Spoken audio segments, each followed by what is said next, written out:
गणेशाय नमः। श्री जानकी वल्लभो विजयते। श्री रामचरितमानस पंचम सोपान सुंदरकांड। श्लोक। शांतं शाश्वत प्रमेयमनघं निर्वाण शांतिप्रदं ब्रह्मा शंभु फणीन्द्र सेव्यमनिशं वेदांत वेद्यं विभुं रामाख्यं जगदीश्वरं सुरगुरुं माया मनुष्यं हरिं वंदेहं करुणाकरं रघुवरं भूपाल चूड़ामणिम। शांत सनातन प्रमाणों से परे निष्पाप मोक्ष रूप परम शांति देने वाले ब्रह्मा शंभु और शेष जी से निरंतर सेवित वेदांत के द्वारा जानने योग्य सर्वव्यापक देवताओं में सबसे बड़े माया से मनुष्य रूप में दिखने वाले समस्त पापों को हरने वाले करुणा की खान रघुकुल में श्रेष्ठ तथा राजाओं के शिरोमणि राम कहलाने वाले जगदीश्वर की मैं वंदना करता हूँ। नाना स्पृहा रघुपति हृदय स्मदीये सत्यं वदामि च भवानिखिलान्तरात्मा भक्तिं प्रयच्छ रघुपुङ्गव निर्भरा मे कामादि दोषरहितं कुरु मानसं च। हे रघुनाथ जी, मैं सत्य कहता हूँ और फिर आप सबके अंतरात्मा ही हैं। सब जानते ही हैं कि मेरे हृदय में दूसरी कोई इच्छा नहीं है। हे रघुकुल श्रेष्ठ, मुझे अपनी पूर्ण भक्ति दीजिए और मेरे मन को काम आदि दोषों से रहित कीजिए। अतुलित बलधामं हेम शैलाभदेहं धनुजवन कृशानं ज्ञानीनाम् अग्रगण्यं सकल गुण निधानं वानराणामधीशं रघुपति प्रिय भक्तं वाते जातं नमामि। अतुल बल के धाम, सोने के पर्वत के समान कांति युक्त शरीर वाले दैत्य रूपी वन के लिए अग्नि रूप, ज्ञानियों में अग्रगण्य, संपूर्ण गुणों की निधान वाल्मीकि स्वामी श्री रघुनाथ जी के प्रिय भक्त पवन पुत्र श्री हनुमान जी को मैं प्रणाम करता हूँ। जामवंत के वचन सुहाए सुनि हनुमंत हृदय अति भाई तब लगी मोहि परिखेउ तुम भाई सही दुख कंद मूल फल खाई। जामवान के सुंदर वचन सुनकर हनुमान जी के हृदय को बहुत ही भाए। वे बोले कि हे भाई, तुम लोग दुख सहकर कंद मूल फल खाकर जब तक मेरी राह देखना। जब लगी आवों सीत ही देखी होई काज मोहि हर्ष विशेखी यह कही नाई सबइन कहूँ माता चले हर्ष हरि धीर रघुनाथा। जब तक मैं सीता जी को देखकर लौट न आऊं काम अवश्य होगा, क्योंकि मुझे बहुत ही हर्ष हो रहा है। यह कहकर सबको मस्तक नवाकर और हृदय में श्री रघुनाथ जी को धारण करके हनुमान जी हर्षित होकर चले।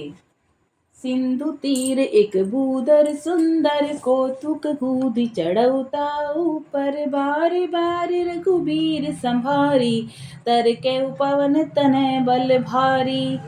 समुद्र के तीर पर एक सुंदर पर्वत था। हनुमान जी खेल से ही कूदकर उसके ऊपर जा चढ़े और बार बार श्री रघुवीर का स्मरण करके अत्यंत बलवान हनुमान जी उस पर से बड़े वेग से उछले। जेहि गिरि चरण दई हनुमंता चले सोगा पाताल तुरंता जिमि अमोघ रघुपति कर बाना एही भांति चलयो हनुमाना। जिस पर्वत पर हनुमान जी पैर रखकर चले वह तुरंत ही पाताल में धंस गया और जैसे ही श्री रघुनाथ जी का अमोघ बाण चलता उसी तरह हनुमान जी चलते। जल निधि रघुपति दूत बेचारी कै मैनाक होई श्रम हारी। समुद्र ने उन्हें श्री रघुनाथ जी का दूत समझकर मैनाक पर्वत से कहा कि हे मैनाक, तू इनकी थकावट दूर करने वाला हो, अर्थात उन्हें अपने ऊपर विश्राम करने दे।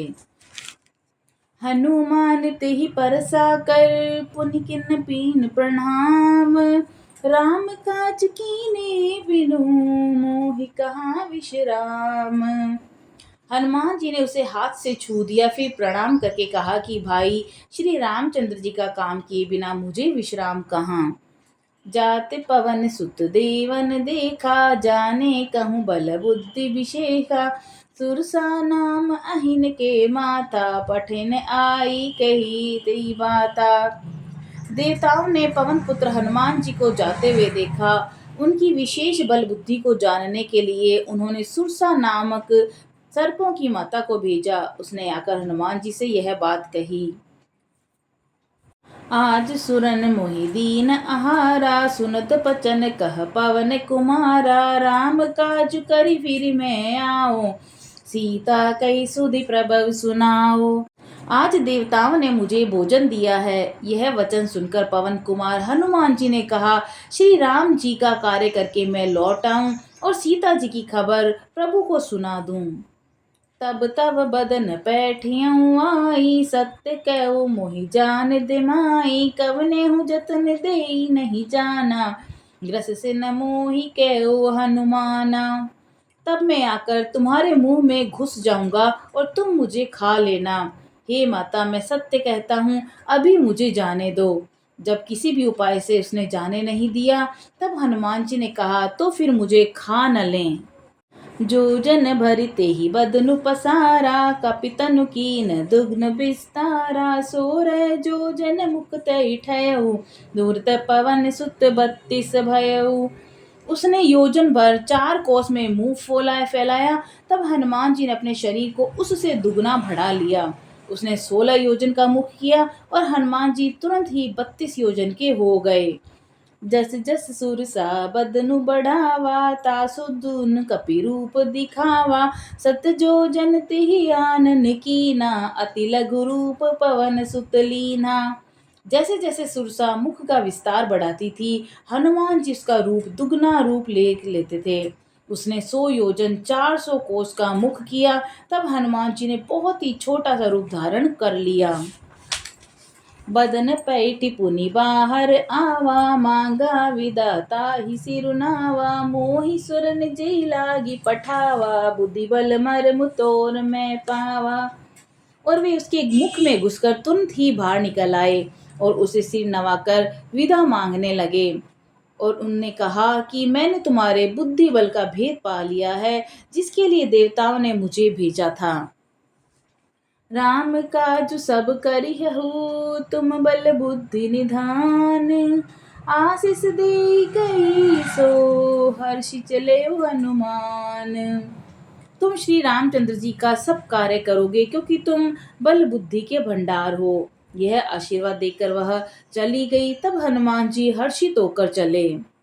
निश्चर एक सिंधु महु रही, करी माया नभ के खग गई। जीव जंतु जे गगन उड़ाई, जल बिलो की तिनके परिछाई। समुद्र में एक राक्षसी रहती थी। वह माया करके आकाश में उड़ते हुए पक्षियों को पकड़ लेती थी। आकाश में जो भी जीव जंतु उड़ा करते थे, वह जल में उनकी परिछाई देखकर खा जाती थी। गई छाई सक सोन उड़ाई, ए विधि सदा गगनचर खाई। सोई छल हनुमान कह कीना, तासु कपट कपि तुरत ही चीना। उस परछाई को पकड़ लेती और जिससे वह उड़ नहीं सकते थे, वे जल में गिर पड़ते थे और इस प्रकार वह सदा आकाश में उड़ने वाले जीवों को खाया करती थी। उसने वही छल हनुमान जी से भी किया और हनुमान जी ने तुरंत ही उसका कपट पहचान लिया। ताहि मारी मारू सुत बीरा, बारिद पार गयो मति धीरा। तहाँ जाई देखी बन शोभा, गूंजत चंचरी मधुलोभा। पवन पुत्र धीर बुद्धि वीर श्री हनुमान जी उसको मारकर समुद्र के पार गए। वहां जाकर उन्होंने वन की शोभा देखी और मधु के लोभ से भंवरे गोंचार कर रहे थे। नाना तरु फल फूल सुहाए, खग मृग बंद देखी मन भाए। सैल विशाल देखी एक आगे, तापर धाई चढ़े उभय तागे। अनेकों प्रकार के वृक्ष फल फूल से शोभित हैं। पक्षी और पक्षियों के समूह को देखकर तो वे मन ही मन बहुत प्रसन्न हुए। सामने एक विशाल पर्वत देखकर हनुमान जी भय त्याग कर उस पर दौड़कर जा चढ़े। उमा न कछु कभी के अधिकाई, प्रभु प्रताप जो कालई खाई। गिर पर चढ़ लंका ते ही देखी, कई न जायति दुर्ग विशेषी। शिव जी कहते हैं कि हे उमा, इसमें वानर हनुमान जी की कोई बड़ाई नहीं है। यह प्रभु का प्रताप है जो काल को भी खा जाता है। पर्वत पर चढ़कर उन्होंने लंका देखी और बहुत ही बड़ा किला है। उन्हें उनसे कुछ कहा नहीं जाता। अति उतंग जल निधि चहु पासा, कनक कोट कर परम प्रकाशा। वह अत्यंत ही ऊंचा है जिसके चारों ओर समुद्र है। सोने के परकोटे, चार दीवारी का परम प्रकाश हो रहा है। छंद। कनक कोट विचित्र मणि कृत सुंदरा, अति नागना चौहट हट सुबठ भी थी चारु। पुरु बहुविधि बना गजवाज, खच्चर निकर पचर रूत बर्धन को गने बहुरूप निश्चल जूत, अति बल से वर्णत नहीं बने। विचित्र मणियों से जड़ा हुआ सोने का परकोटा है। उसके अंदर बहुत से सुंदर सुंदर घर हैं, चौराहे, बाजार, सुंदर मार्ग और गलियां हैं। सुंदर नगर बहुत प्रकार से सजा हुआ है। हाथी, घोड़े, खच्चरों के समूह तथा पैदल और रथों के समूह को कौन गिन सकता है। अनेक रूपों के राक्षसों के दल हैं। उनकी अत्यंत बलवती सेना वर्णन करते नहीं बनती। वन बाग उपवन बाटिका, सरकूप बापी सोहही, नर नाग सुर गंधर्व कन्या, रूप मुनि मन मोहई। कहूँ माल देह विशाल सेल समान, अति बल गर्जही, नाना अखारई बहिरी बहुविधि, एक नेकन तरजही। वन बाग उपवन, फुलवाड़ी, तालाब, कुएं, बावलियां सुशोभित हैं। मनुष्य, नाग, देवता और गंधर्वों की कन्याएं अपने सौंदर्य से मुनियों के भी मनों को मोह लेती हैं। कहीं पर्वत के समान विशाल शरीर वाले बड़े ही बलवान पहलवान गरज रहे हैं, और वे अनेकों अखाड़ों में बहुत प्रकार से भिड़ते हैं और एक दूसरे को ललकारते हैं। करी जतन बट कोटिन बिकट तन, नगर चौद छिरच्छही, कही महिष मानुष धेनु खर अज खल निसाचर भच्छही। एहि लागी तुलसीदास इनकी कथा, कछु एक है कही, रघुबीर सर तीरथ सरीन, त्यागी गति पैही सही। भयंकर शरीर वाले करोड़ों योद्धा यत्न करके बड़ी सावधानी से नगर की चारों दिशाओं में रखवाली करते हैं। कहीं दुष्ट राक्षस भैंसों, मनुष्यों, गायों, गधों और बकरों को खा रहे हैं। तुलसीदास ने इनकी कथा इसलिए कुछ थोड़ी कही है कि ये निश्चय ही श्री रामचंद्र जी के बाण रूपी तीर्थ में शरीरों को त्याग कर परम गति पाएंगे। पुर रखवारे देखी बहु, कपि मन कीन विचार, अतिलक रूप धरो निसी, नगर करो पैसार। नगर के बहुसंख्यक रखवालों को देखकर हनुमान जी ने मन में विचार किया कि अत्यंत छोटा रूप धरूं और रात के समय में नगर में प्रवेश करूं। मसक समान रूप कपिधरी, लंकई चलऊ सुमरि नर हरि, नाम लंकिनी एक निश्चर, सो कह चल सि मोहि निंदरी। हनुमान जी मच्छर के समान छोटा सा रूप धारण करके नर रूप से लीला करने वाले भगवान श्री रामचंद्र जी का स्मरण करके लंका को चले। लंका के द्वार पर लंकिनी नामक एक राक्षसी रहती थी। वह बोली, मेरा निरादर करके बिना मुझसे पूछे कहाँ चला जा रहा है। जान ही नहीं मरम सठ मोरा, मोर आहार जहाँ लगी चोरा, मुठिका एक महाकपिहानी, रुधिर बमत धरणी टन मानी। हे मूर्ख, तूने मेरा भेद नहीं जाना। जहाँ तक जितने चोर हैं वे सब मेरा आहार है। महाकपि हनुमान जी ने उसे एक घूंसा मारा, जिससे वह खून की उल्टी करती हुई पृथ्वी पर लुढ़क पड़ी। पुनि संभारी उठी सो लंका, जोरी पानी कर विनय सशंका, जब रावण ब्रह्मवर दीना, चलत बिरज कहा मोहि चीना। वह लंकिनी फिर अपने को संभाल कर उठी और डर के मारे हाथ जोड़कर विनती करने लगी। वह बोली, रावण को जब ब्रह्मा जी ने वर दिया था तब चलते समय उन्होंने मुझे राक्षसों के विनाश की यह पहचान बता दी थी कि बिकल हो सीते कपि के मारे, तब जान निश्चर संघारे, तात मोर अति पुण्य बहुता, देखे नयन राम कर दूता। जब तू बंदर के मारने से व्याकुल हो जाए तब तू राक्षसों का संहार हुआ जान लेना। हे तात, मेरे बड़े पुण्य हैं जो मैं श्री रामचंद्र जी के दूत को नेत्रों से देख पाई। तात स्वर्ग अपवर्ग सुख धरई तुला एक अंग, तूलन ताही सकल मिली, जो सुख लव सतसंग।